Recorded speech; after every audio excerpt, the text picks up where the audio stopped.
Man flies a suicide jet into the World Trade Center. Millions die from diseases every day that we have cures for. Bob the Builder swears that he's going to have your house built by Thanksgiving, and you can't move in until Christmas the next year. Our best friends lie to us, and we lie to ourselves all the time. Unbelievable? I don't think so. Again, it just happens, and it happens every day. Nothing that we Homo sapien earthlings do is unbelievable. And if there's one thing you can depend on people being, it's people. So we shouldn't be surprised. We, us, are the trickiest mammals walking the planet. I'm not worried about the monkeys. I'm worried about you and me. So acknowledge the acts of greatness as real, and do not be naive about mankind's capacity for evil, nor be in denial of our own shortcomings.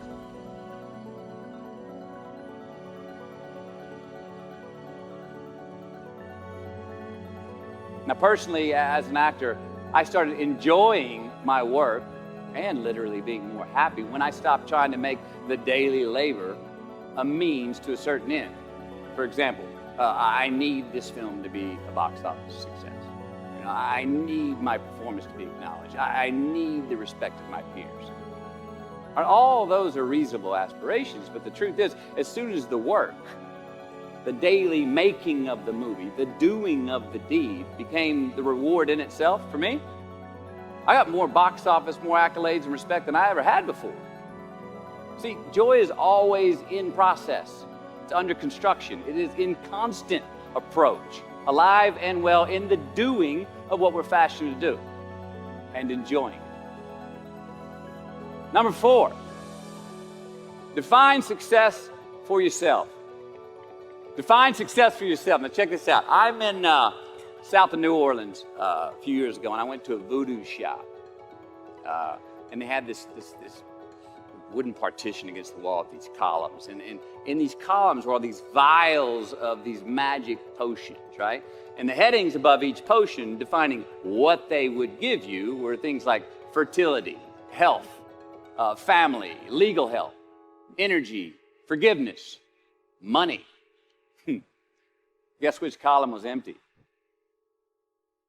Money. Let's admit it. Money is king today. It's what makes the world go round. It is success. The more we have, the more successful we are, right? Now, I would argue that our cultural values have even been financialized. Humility is not in vogue anymore. It's too passive. It's a get-rich-quick on the internet, richest 15 minutes of fame world that we live in, and we see it every day. But we all want to succeed, right? So the question that we got to ask ourselves is what success is to us, what success is to you. Is it more money? That's fine. I got nothing against money. I don't. Maybe it's a healthy family. Maybe it's a happy marriage. Maybe it's to help others, to be famous, to be spiritually sound, to leave the world a little bit better place than you found it. Continue to ask yourself that question. Now, your answer may change over time, and that's fine. But do yourself this favor. Whatever your answer is, don't choose anything that will jeopardize your soul. Prioritize who you are, who you want to be, and don't spend time with anything that antagonizes your character. Don't drink the Kool-Aid, man. It tastes sweet, but you will get cavities tomorrow, all right? Life is not a popularity contest. Be brave, take the hill, but first answer that question, what's my hill? So, me, how do I define success? For me, myself. Well, for me, it's a measurement of 5 things. We got fatherhood. We got being a good husband. We got my health, mind, body, and spirit. We got career, and we got friendships. These are what's important to me in my life right now. So I try to measure these 5 things each day. I check in with them. I like to see whether or not I'm in the debit section or the credit section with each one. Am I in the red or am I in the black? You follow? For instance, sometimes say my career's rolling. All right, it's way up here in the black, but I see how my relationship with my wife maybe could use a little bit more of my attention. I got to pick up the slack on being a better husband. Get that one out of the red. Or say my spiritual health could use some maintenance.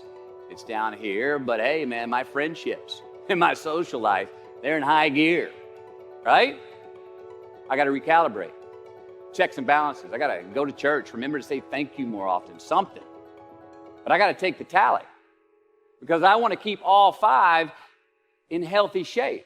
And I know that if I don't take care of them, if I don't keep up maintenance on them, one of them is going to get weak, man.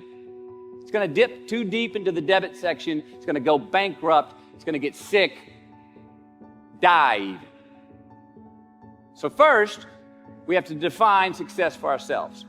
And then we have to put in the work to maintain it. Take that daily tally. Tend our garden. Keep the things that are important to us in good shape. I mean, let's admit it. We've all got 2 wolves in us, a good one and a bad one. And they both want to eat. Best I can tell, we just got to feed that good one a little more than the other one. Here we go. Number 5.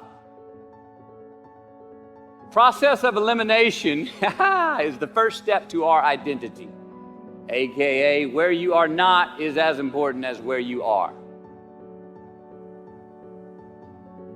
It is just as important where we are not as it is where we are.